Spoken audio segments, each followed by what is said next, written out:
తప్ప నేను వేరే చేయను. అందుకోసమే ఎవరైతే యేసుక్రీస్తు నమ్ముతున్నారో వాళ్ళందరినీ అపోస్తలుడైన పౌలు సౌలుగా ఉన్నప్పుడు ఏం చేశాడంటే అందరినీ సింహాసనం మీద కూర్చోబెట్టిండా, ఈడ్చుకున్న గుర్రాల కాలు కట్టి దేనికి వీళ్ళందరూ ఏం తప్పు చేశారంటే కేవలం యూదా మతం తప్పన్నారు.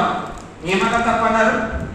యూదా మతం అంటే యేసుక్రీస్తు పుట్టిన దేశంలో యూదులే ఉంటారు, మా మతం తప్పంటావా అని అన్నందుకు వీళ్ళందరినీ చంపాలని పౌలు ఏం చేస్తున్నాడంటే ఒక లా రాసుకున్నాడు అన్నమాట. ఎవడైతే యూదా మతాన్ని తప్పని చెప్తున్నాడో, యేసే మార్గం అంటున్నాడో వాళ్ళందరినీ ఇప్పుడు ఏం చేయాలంటే గుర్రాలకు వాళ్ళ కాలం కట్టి ఈడ్చుకొని పోవాలి. ఏం చేస్తున్నాడండి చూడండి, మతం ఎంత భయంకరమైనంటే యేసుక్రీస్తు అందుకోసమే నేను మతాన్ని స్థాపించడానికి రాలేదు, నేను మతాన్ని చెప్పడానికి రాలేదు అంటున్నాడు. నేనే మార్గం అంటే నేను పరలోక రాజ్యాన్ని చూపించడానికి వచ్చాను. అందుకోసమే ఇప్పుడు నేర్చుకుంటున్న మీరు మీ యొక్క వేషధారణ మార్చద్దు. మీరు ఒకవేళ వేషధారణ మార్చారనుకోండి మతంలో ఉన్నట్టే. మీరు ఇవంటూ మీ వేషంలో మీరు ఉండి మీ హృదయాన్ని దేవుడికి ఇవ్వాలి. ఏం చేయాలి?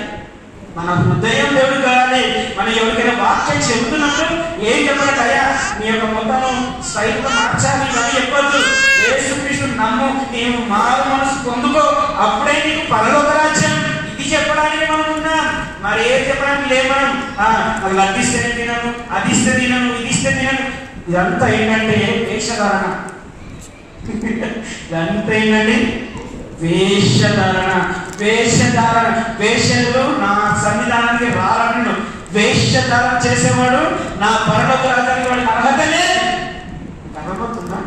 ఎవడైతే వేషధారణ చేసా వీళ్ళందరూ నా దేవుని రాజ్యానికి అర్హులు కారంట. ఎప్పుడైనా మనం మంచి మనసుతో చెప్పాలండి దేవుని మాటలు. యేసుక్రీస్తు మార్గం అండి, మార్గం మార్గం మార్గం మార్గం. మతం కానే కాదు. మతం అంటే మనము మనం చేసేది వేరొక చెప్పాలంటే తప్పండి. మనం చేసేది వేరొక చెప్పాలి. కేవలం యేసుక్రీస్తు నిజమైన దేవుడు. ఎట్లా చెప్తామంటే మన యొక్క వేషధారణ మనమే. ఎట్లా మన మనసు మార్చుకోకుండా, మన మాట తీరు మార్చుకోకుండా యేసుక్రీస్తు చెప్పగలుగుతామా? ఇప్పుడు నీ చుట్టూ మొత్తము పెద్ద బ్యాచ్ ఉంటుంది. వీళ్ళందరికీ నేను నాలానే ఉంటానంటే ఉంటానండి.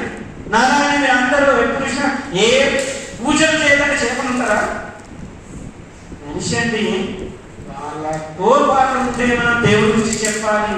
వాళ్ళ తోడ్పాటు ఉండి ఇప్పుడు పౌలు గురించి చూద్దాం. పౌలు చేసిన పని ఒకసారి చూద్దాము.